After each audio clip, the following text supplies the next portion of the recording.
आरक्षण के लिए लोगों ने डिमांड किया था, हमारी बात सरकार तक पहुंचाई गई। सरकार ने सुप्रीम कोर्ट में एफिडेविट दे दिया था कि हम नीट में रिजर्वेशन इस साल नहीं देंगे और कानूनी तरीके से अपने डिमांड को हम आगे बढ़ाते हैं। मैं एक लाइन और बोलूंगा और अपनी बात को खत्म करूंगा। इस देश में किसान आंदोलन आपने देखा 1 साल से ज्यादा चला, सरकार पहले सुनने के लिए तैयार नहीं थी।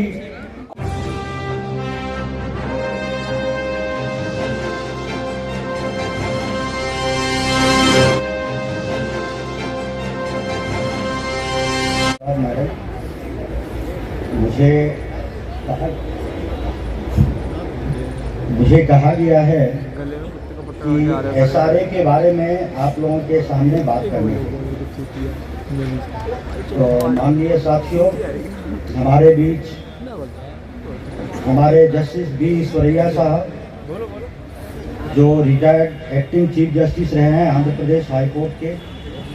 और national commission for backward classes के चेयरमैन रहे हैं भारत सरकार में, उपस्थित हैं आज विशिष्ट अतिथि के रूप में। माननीय जी मोहन गोपाल साहब उपस्थित हैं हमारे सामने, जो नेशनल जुडिशियल एकेडमी के डायरेक्टर रहे हैं और नेशनल लॉ यूनिवर्सिटी बेंगलोर में वाइस चांसलर भी रहे। मैं नेशनल जुडिशियल एकेडमी के बारे में एक लाइन बता देता हूँ कि यहाँ पे सुप्रीम कोर्ट से लेके नीचे तक, from bottom to the top, सारे जजेस को प्रशिक्षण दिया जाता है और उसके डायरेक्टर मोहन गोपाल साहब रहे हैं। 4 से 5 साल तक उन्होंने वहाँ पे आगे डायरेक्टर देश के जजों को प्रशिक्षित किया है और ऐसे विभूति हमारे सामने उपस्थित हैं हमारे मंच पे, तो उनका हम स्वागत करते हैं और इसी पर्पज से उनका आना हुआ है। माननीय वीरेंद्र सिंह यादव साहब हमारे मंच पे उपस्थित हैं, जो इलाहाबाद हाईकोर्ट के पूर्व न्यायाधीश रहे हैं, हमारे मंच को सुशोभित कर रहे हैं। पैगाम से हमारे तेजिंदर सिंह झल्ली साहब, जो एक महान सोशल रिफॉर्मर रहे हैं और पूरा देश में पैगाम अपना संदेश फैलाने में पूरी तरह सफल रहा है कि किस तरह से समाज के जो उपेक्षित वर्ग हैं उनको उनके लीगल राइट के बारे में अवेयर करा के उनको अपने अधिकार के बारे में आवाज उठाने के लिए अपने आप को खड़ा कर पाए। तो मैं उनका स्वागत करता हूं झल्ली साहब को। हमारे बीच माननीय बहुत सारे उपस्थित हैं, वो महाराष्ट्र से आते हैं और पैगाम के संस्थापक में से एक हैं और इनका बहुत बड़ा योगदान समाज के उपेक्षित वर्गों को शिक्षित करने में रहा है। और ये हमारे रिटायर जज रहे हैं डिस्ट्रिक्ट जज। हमारे मंच पे ओबीसी मोर्चा समाज सुधारक दादा बहादुर जी उपस्थित हैं, मैं उनका स्वागत करता हूँ। माननीय खीवा जी हैं पंजाब से, डॉक्टर प्रजापति जी हैं, बीडी नकवी साहब हैं, हमारे अनीस अंसारी साहब भी आ गए हैं, रिटायर्ड चीफ सेक्रेटरी यूपी से रहे हैं, और नकवी साहब हैं। और हमारे मंच पे विभा पटेल जी बैठी हुई हैं, मंच पे नहीं है मगर वो हमारे साथ हैं, वो मध्य प्रदेश से चल के आई हैं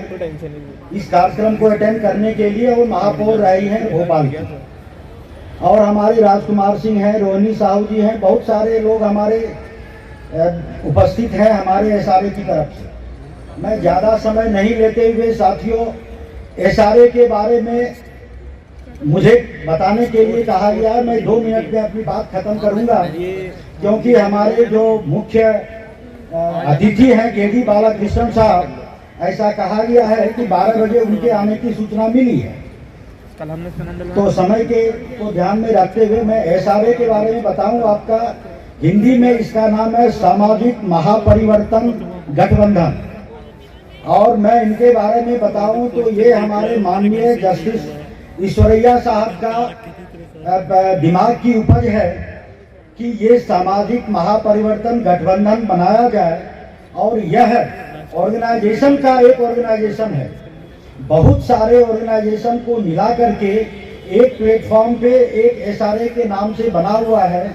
जिसपे हम लोग लगभग 100 से 110-11 के आसपास देश के विभिन्न तरह के ऑर्गेनाइजेशन से लोग इस पे जुड़े हुए हैं और इसीलिए इसका नाम है सोशल रिवॉल्यूशन अलायंस, अंग्रेजी में और हिंदी में सामाजिक महापरिवर्तन संगठन। ये इनका नाम है। जस्टिस स्वरैया साहब का ये ब्रेन की उपज है और जस्टिस स्वरैया साहब और जस्टिस वीरेंद्र सिंह साहब के नेतृत्व में हम लोग एज ए कार्यकर्ता एसआरए में काम करते हैं। इस एसआरए का पर्पस है, उद्देश्य क्या है मैं आपको बताऊं कि सबसे पहला उद्देश्य है कि हमारे देश में जितने भी उपेक्षित वर्ग के समाज के लोग हैं यार टेबल का निजाम नहीं, उनको अपने लीगल राइट के बारे में अवेयर करा करके उनको अपने संवैधानिक और कानूनी अधिकार के लिए सरकार से मांग करने के लिए आवाज उठाना, ये इसका मेन उद्देश्य है। क्योंकि हम ऐसा मानते हैं कि जब तक हमारे देश का 90% पॉपुलेशन जो उपेक्षित वर्ग है, जो मुख्य धारा से नहीं जुड़ पाया है, जब तक हम उनको मुख्य धारा में नहीं जोड़ पाएंगे, हम देश के संपूर्ण विकास की कल्पना नहीं कर सकते और न हम ऐसा कह सकते कि हमारा देश प्रगति की ओर अग्रसर है। तो इन सब बातों को ध्यान में रखते हुए जितने भी लाइक माइंडेड ऑर्गेनाइजेशन हैं, अप्रॉक्सीमेट 111 से 15 ऑर्गेनाइजेशन देश के SC, ST, OBC and minority सारे ऑर्गेनाइजेशन के हेड जून 2021 में आंध्र प्रदेश हाउस में उपस्थित हुए। माननीय स्वरैया साहब के नेतृत्व में और वीरेंद्र सिंह यादव साहब के नेतृत्व में, और इनको एक रूप दिया गया। और उसके जस्ट बाद हमारी पहली उपलब्धि रही है कि नीट में आरक्षण के लिए लोगों ने डिमांड किया था, हमारी बात सरकार तक पहुंचाई गई। सरकार ने सुप्रीम कोर्ट में एफिडेविट दे दिया था कि हम नीट में रिजर्वेशन इस साल नहीं देंगे, लेकिन हमारे उस ऑर्गेनाइजेशन की मीटिंग के बाद सरकार को रीथिंकिंग करनी पड़ी और सरकार ने कोर्ट में एफिडेविट दिया कि हम नीट में ओबीसी का रिजर्वेशन देने के लिए जा रहे हैं। ठीक उसी तरह साथियों, हम ऐसा मानते हैं कि कास्ट सेंसस आज के देश में सबसे इम्पोर्टेंट मुद्दा है और इस बात पे एससी, एसटी और माइनॉरिटी एक साथ खड़े हो गए हैं। यही हमारे अंबेडकर साहब का सपना था और यही काशीराम जी का सपना था। उस सपना को साकार करने के लिए हमको एक प्लेटफॉर्म पे रह के काम करना पड़ेगा और जो हमारा खोया हुआ अधिकार है, हम अपने मोहन गोपाल जी के शब्दों को मैं कहता हूँ, उनके द्वारा ये कहा गया वक्तव्य है कि जो हमारा अधिकार था उनको इलीगल तरीके से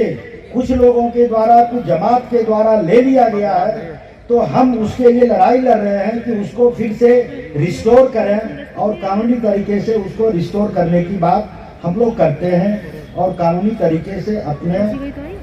डिमांड को हम आगे बढ़ाते हैं। मैं एक लाइन और बोलूंगा और अपनी बात को खत्म करूंगा।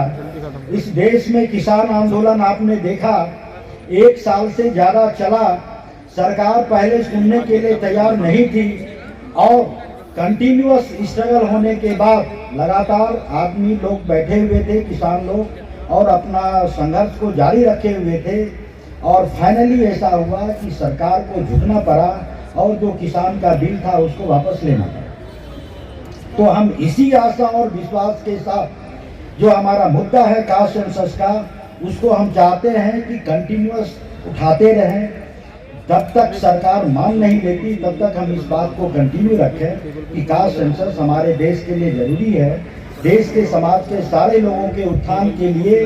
कास्ट सेंसस इसलिए जरूरी है कि पता चलेगा लोगों का कितना जनसंख्या है और जब पता चलेगा तो उस हिसाब से उनकी भागीदारी देश के एडमिनिस्ट्रेटिव स्ट्रक्चर में सुनिश्चित की जाएगी। तो इसलिए ये बड़ा इम्पोर्टेंट मुद्दा है और